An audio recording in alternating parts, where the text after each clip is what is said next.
Hello and welcome to my presentation, research proposal presentation titled "Is there a legal right to unilateral humanitarian intervention in international law in the 21st century?" by Richard Wilson.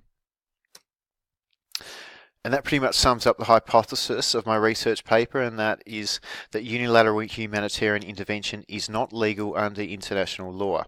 And that's what I'll be seeking out to prove or disprove, or I'll argue it as best I can. So again, this paper defends the right to non-intervention in international law, and that's outside of that approved by the United Nations Security Council, which is obviously codified by various articles of the UN Charter. It's particularly relevant in the current environment where, for instance, the civil war in Syria, there's been numerous interventions over the last couple of decades, Iraq, Libya, Afghanistan. A few of those have been particularly controversial. And as it stands, this is the problem that we're summing up. The legality of such interventions are ambiguous and could be argued either way under international law. So essentially you've got one group of arguments that says, no, this isn't written anywhere, it's not legal, there's no pattern, sustained pattern of state practice that would make it legal or opinio juris. You've got the other more evolutionary approach that says, yes, even though this isn't written down, we should be able to do it under certain circumstances. And there's some problems with either argument, but particularly states having the ability to unilaterally intervene based on their own conceptions of right or wrong would not only undermine the value of international law, could also threaten the principles of sovereign equality and self-determination in international law.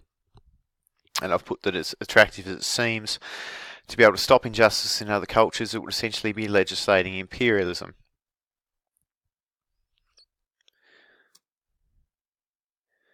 So the first section of my paper will be the introduction, background. I haven't quite worked out which order to do this in, but we'll set out the background of why this is a problem, why it's important, and also do a lit review. So I've just got some points here. Following the events of the 1990s, failures to act soon enough in Rwanda and Yugoslavia. Then United Nations Secretary General Kofi Annan vowed that never again they'd fail in protecting a civilian population from genocide or mass slaughter. And I guess that sums up some of the contradictions we see around this subject in international law. We've also had subsequent military interventions in Libya, which was quite controversial really in the end. And you've got statements to the effect by some countries that they believe they have a right to go and do this under certain circumstances. In 2013, the UK government outlined its position on the legality of humanitarian interventions, and it argued where there was inaction by the Security Council, it still considered unilateral action to be legal under a strict set of caveats. They also reiterated basically the same argument just last year, I think it was, maybe this year, start of this year, regarding the situation in Syria at the moment. So you get these contradicting statements. You have sets of codified law which basically don't allow for it, and then you have some countries and groups coming out and saying we think it would be appropriate, or even we believe it is legal to do it. And again, there's ample literature around this, summing up the main arguments from either camp. And this paper will go through that. I might actually start with this section, I think. I might actually kind of sum up the arguments and then go into the background, so I may actually flip those bits that I've just gone through. Then we get into the body of the presentation. So the first thing I need to do when I'm trying to argue the legality or illegality of something is to get a working definition for what that thing is. Humanitarian intervention itself, there is no real strict definition for that anywhere, so I need to create a working definition for it, and I really want to stress this unilateral part. So I'm talking about interventions on humanitarian grounds that are not approved by the Security Council, and I've got that there, that's out of scope. So that's what I'm meaning by unilateral. It doesn't just mean it's only one country. It might be a group of countries that gets together and do this, which is what we normally see, like we did with Kosovo. But it does mean it's unilateral in the sense that it's not authorised by an international body, or the international body that would need to authorise it, which is the Security Council. And again, to argue the legality or illegality of something, I actually have to show the sources of law which would make that legal. So I'll have a section that goes through that.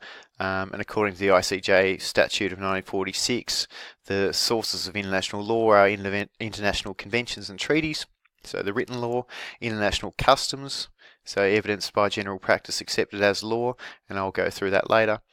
And then the auxiliaries, which are general principles of law and judicial decisions and teachings. We'll then need a section on what is customary law. That's going to be important to go through the different elements of customary law, considering that a lot of the literature around arguments for humanitarian interventions being legal stress that it comes from an evolution in international law through customary law, that this is because it's what states do, they can show that states do it, and they have a right to do it, or they have an opinio juris, that is, they have a they believe they have a legal obligation to do it, and erga omnes is closely related to opinio juris. So erga omnes is a Latin phrase talking about an obligation towards all. So those arguments take more of a human rights, I guess, perspective, or they prioritise the human rights or more cosmopolitan version of international law over the, I guess, more traditional state-centric version of international law, or traditional form. So then I'm going to go through and research the arguments for illegality. Then I'm going to contrast them against the arguments for the legality, and based on the sources of law, see what I can rule out between those two and see what we're left with. So the arguments for illegality, this is where I kind of naturally sit more towards. I take more of a formalist approach. We'll look at what's codified in international law and when states use force under treaty law or conventions, and is humanitarian intervention one of them? And I think we'll find fairly quickly that it's not, so hopefully I can rule it out from that perspective. Even states that have argued that they think they have a legal right to do this, such as the UK, Christopher Greenwood, who was counsel for them in the case against when Yugoslavia tried to take them to the ICJ to stop them from intervening in that war. Those arguments generally, well, I haven't found one yet that tries to rely on any sort of codified law to do this. They sort of see that point that it's not written down anywhere, it's not agreed to, but international law has evolved and they now have obligations towards all humans and human rights, and they can step in these situations. And that's where we get to the arguments for legality under customary laws, and that's that evolutionary approach that I just touched on. Prioritises the custom, so the state practices an opinio juris over written laws, treaties, conventions. Some of them, like that argument I was just talking about, actually base it off some written laws. So, for instance, that they believe that they have a sort of erga omnes obligations because they've signed up to a genocide convention, for instance. That's a good example that a few of the arguments use. That somehow gives them a right or a legal obligation to stop those things where they see it, whether or not that is authorised by the Security Council, as the UN Charter would suggest needs to be done. This would actually be, I'll probably break this up again into multiple sections, but at the moment it would have the different subsections listed here. So a little bit of an intro into that, and then look for any sustained patterns of unilateral intervention that would suggest a legalisation of it under customary law. And again, we'll collect evidence of state practice or lack of state practice, and evidence of opinio juris or lack of.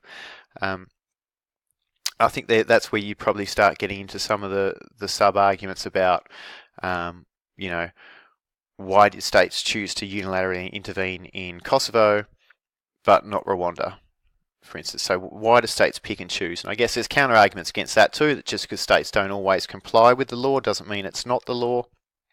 But I think there's some strength in that, some validity in that argument when you can show two very similar situations and show that states sort of argued against an obligation to step into one, but then did step into the other. So for me, that's sort of murky ground for that argument.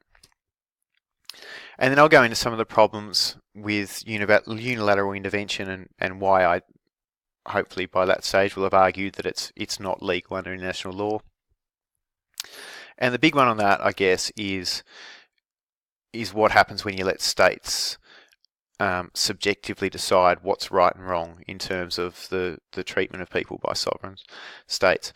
And will it take you back to colonial days? So I guess that's the argument there. That's the same argument that was used by imperial powers through the 17th, 18th, 19th century to intervene and take over or colonize other lesser developed states or continents, basically on the ground that it was a human rights thing. It was a moral thing to do because they were less developed in terms of human rights. And I'll finish by concluding that, summarising all the main points from the research body, and again reiterating my finding. So the methodology used, it'll be qualitative research, heavy on critical analysis. So again, I'll just take all the arguments for, all the arguments against, and critically analyse them and see what I can rule out and what we're left with, or look at why some of those arguments for it being legal do or don't stack up. And I'll complement that with some a set of empirical evidence of, again, state practice and opinio juris, or lack of. So I'll actually find real examples of why, to try and back up whether state practice and obligations actually meet what they've been doing in reality over time. Problems, gaps. One of the biggest problems, I guess, and probably why there's no definitive solution to this at the moment, although I hope to add to the body of evidence that it's not legal, there's no consensus over the sources and hierarchy of international law. Now, I think it can be argued that there is a certain hierarchy of international law, and I'll add that into the research paper, but I'm going to be reliant heavily on just valid argument by discounting the reasons for legality using a logically valid argument, and show that on the best available information there is no reason to think that unilateral humanitarian intervention is legal. And that is the plan for my research presentation. I hope that you've enjoyed listening, and best of luck with all your presentations.